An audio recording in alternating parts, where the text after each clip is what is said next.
This pretty girl went on a date with a rich guy and a poor guy, and in the end, she chose the poor one. Why? Because she fell for a classic psychological manipulation trick known as the IKEA effect.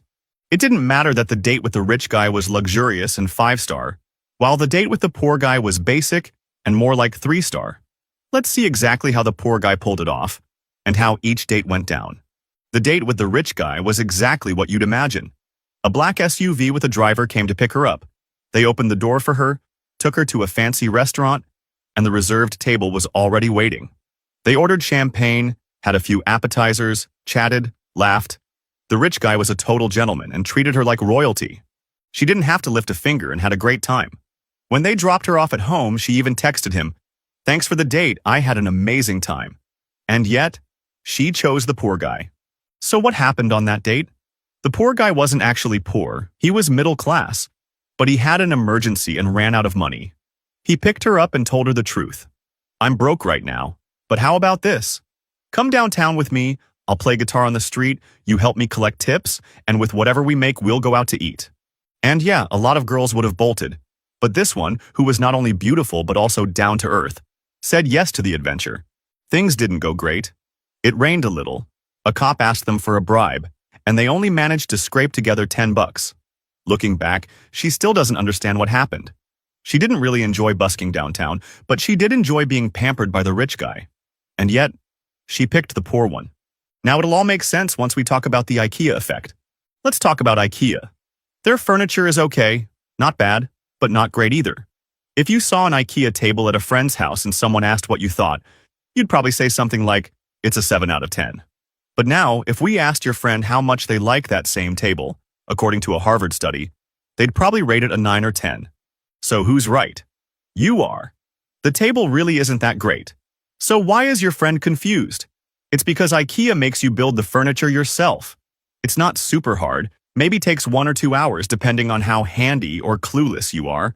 And even though most people don't enjoy assembling it, when they're done, they feel like they made it themselves. It becomes their creation.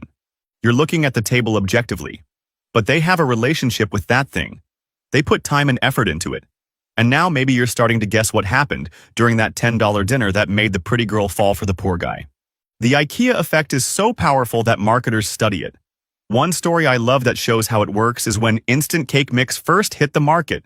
It was amazing. You just added water, put it in the oven, and boom, delicious cake. But weirdly, no one wanted to buy it. They couldn't figure out why. The taste was great, the price was low. Turns out the problem was that it was too easy to make.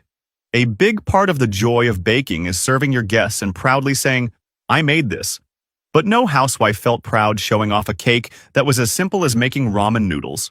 What the company had to do was take the egg and milk out of the mix so that the cake would be a little harder to make and the ladies could feel proud. Now that they had to beat the egg and add the milk themselves, maybe even decorate it with some strawberries at the end, that's when they truly felt it was their own masterpiece. Same thing with your buddy who fell in love with his table because he built it himself. Victims of the IKEA effect. It's a cognitive bias where we overvalue something just because we put effort into it. So what happened with the girl? She went to a fancy French restaurant in a blacked-out SUV, got treated like a queen, didn't have to do a thing, and yet she chose the guy with whom she shared tacos and a soda because they only had $10. What happened was, during the fancy date, she felt disconnected. Everything was handed to her on a silver platter. Of course, she enjoyed the French food, but no fancy meal tastes as good as tacos you earned with your own sweat. Without even realizing it, the poor guy was using the IKEA effect the whole time.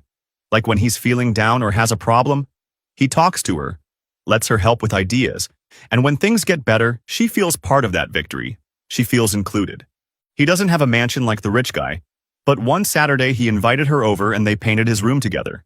She drew a butterfly and wrote some cheesy quote on the wall. Then they went to a plant nursery and picked out stuff to decorate.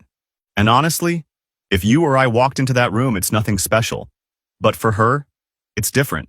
She's biased because it's hers. It's got her time, her effort, her love. It feels like something she helped create. The poor guy uses the IKEA effect. He makes her part of his life. Meanwhile, the rich guy gave her everything done and dusted. And while of course she enjoys the comfort, with him she feels like an outsider. With the poor guy, she felt like a team. Now check out this graph. The turning point in my life came when I was 33. That's when things started getting better, when I began focusing on my habits.